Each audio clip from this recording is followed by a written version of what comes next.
नमस्कार दोस्तों, मैं Himanshu Kumawat Dhanraj short hand academy steno classes में आप सभी का स्वागत करता हूं। आज का डिक्टेशन राजस्थान हाई कोर्ट जिला न्यायालय भर्ती 2020 का लीगल डिक्टेशन है, जो कि 80 शब्द प्रति मिनट की गति से होगा। साथ ही आपको इस डिक्टेशन में आउटलाइन का एक पीडीएफ लिंक डिस्क्रिप्शन में दिया जाएगा। अगर आपने हमारे चैनल को सब्सक्राइब नहीं किया है तो सब्सक्राइब कर लें और वीडियो को लाइक कर दें। डिक्टेशन स्टार्ट होगी 5 सेकेंड बाद।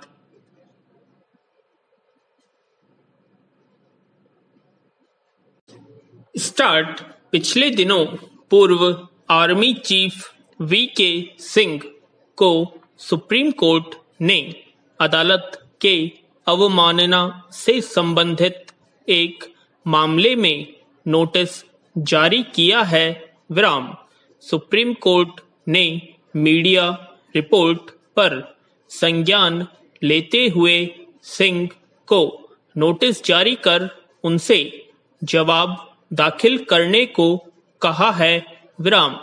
यहाँ यह जानना जरूरी है कि आखिर कंटेम्प्ट ऑफ कोर्ट क्या होता है और इसके लिए क्या कानूनी प्रावधान है।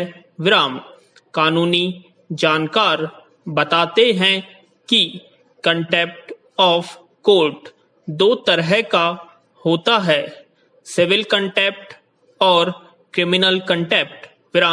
सुप्रीम कोर्ट के सीनियर एडवोकेट के.टी.एस. तुलसी बताते हैं कि जब किसी अदालती फैसले की अवहेलना होती है तब वह सिविल कंटेम्प्ट होता है।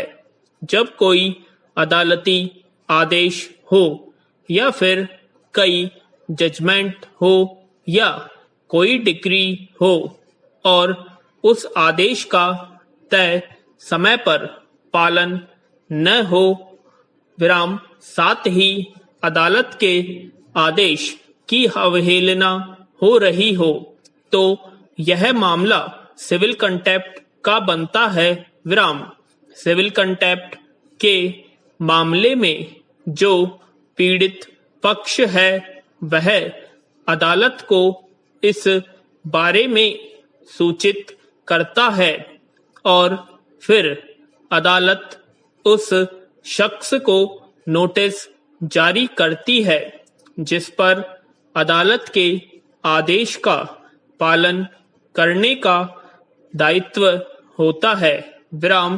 सुप्रीम कोर्ट के एडवोकेट अरविंद जैन बताते हैं कि संविधान में कंटेम्प्ट ऑफ कोर्ट के लिए प्रावधान किए गए हैं और इसके लिए कार्रवाई के बाद सजा का प्रावधान किया गया है।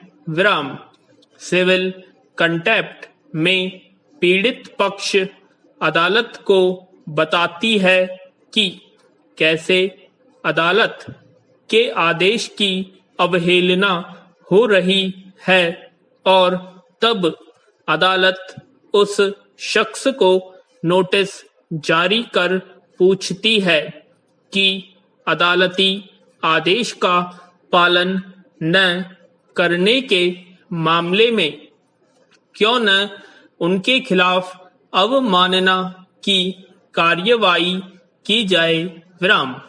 नोटिस के बाद दूसरा पक्ष जवाब देता है और अगर उस जवाब से अदालत संतुष्ट हो जाए तो कार्रवाई वहीं खत्म हो जाती है, अगर नहीं तो अदालत अवमानना की कार्रवाई शुरू करती है। कंटेम्प्ट ऑफ कोर्ट के लिए अधिकतम 6 महीने कैद की सजा का प्रावधान है। Advocate MS.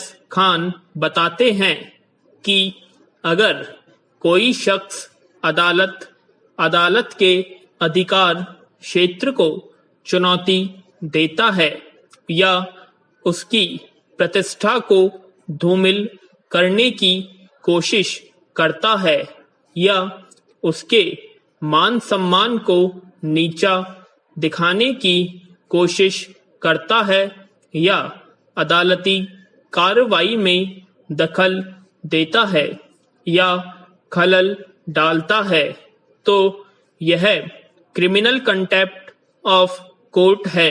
विराम। इस तरह की हरकत चाहे लिखकर की जाए या बोलकर या फिर अपने हाव भाव से ऐसा किया जाए, ये तमाम हरकतें कंटेम्प्ट ऑफ कोर्ट के दायरे में होगी। विराम। इस तरह के मामले अगर कोर्ट के संज्ञान में आए तो कोर्ट स्वयं संज्ञान ले सकता है या फिर कोर्ट के संज्ञान में जब यह मामला आता है तो वह ऐसे मामले में ऐसा करने वालों को नोटिस जारी करती है। विराम। अदालत कंटेम्प्ट ऑफ कोर्ट के आरोपी को नोटिस जारी करती है और पूछती है कि उसने जो हरकत की है वह पहली नजर में कंटेम्प्ट ऑफ कोर्ट के दायरे में आता है। ऐसे में क्यों न उसके खिलाफ कंटेम्प्ट ऑफ कोर्ट की कार्यवाही की जाए। विराम। वह शख्स अदालत में अपनी सफाई पेश करता है। कई बार वह बिना शर्त माफी भी मांग लेता है और यह अदालत पर निर्भर करता है कि वह माफी को स्वीकार करे या न करे। विराम। अगर माफी स्वीकार हो जाती है तो मामला वहीं खत्म हो जाता है, अन्यथा मामले में कार्रवाई शुरू होती है। विराम। हाई कोर्ट में सरकारी वकील करण सिंह का कहना है कि अगर किसी शख्स ने अदालत में खड़े होकर अदालत की अवमानना की हो या अपने हाव भाव या बयान से या किसी भी तरह अदालत के मान सम्मान को नीचा करने की कोशिश करे या प्रतिष्ठा कम करने की कोशिश करे तो मामले को कंटेम्प्ट ऑफ कोर्ट की कार्रवाई के लिए रेफर किया जाता है। विराम। अगर इस तरह की हरकत निचली अदालत में की गई हो तो निचली अदालत मामले में लिखित तौर पर कंटेम्प्ट ऑफ कोर्ट की कार्रवाई के लिए हाई कोर्ट को रेफर करती है। विराम।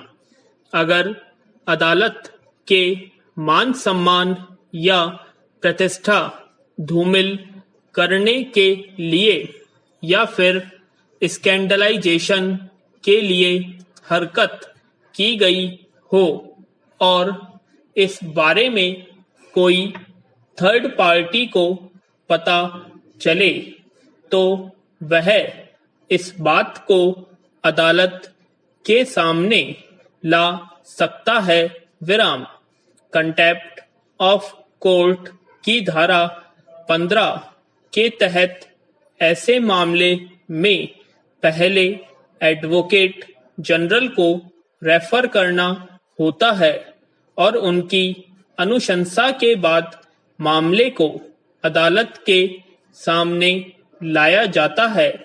सुनवाई के दौरान पेश तथ्यों से संतुष्ट होने के बाद हाई कोर्ट या सुप्रीम कोर्ट आरोपी को नोटिस जारी कर पूछती है कि क्यों न क्रिमिनल कंटेम्प्ट ऑफ कोर्ट की कार्रवाई की जाए। विराम।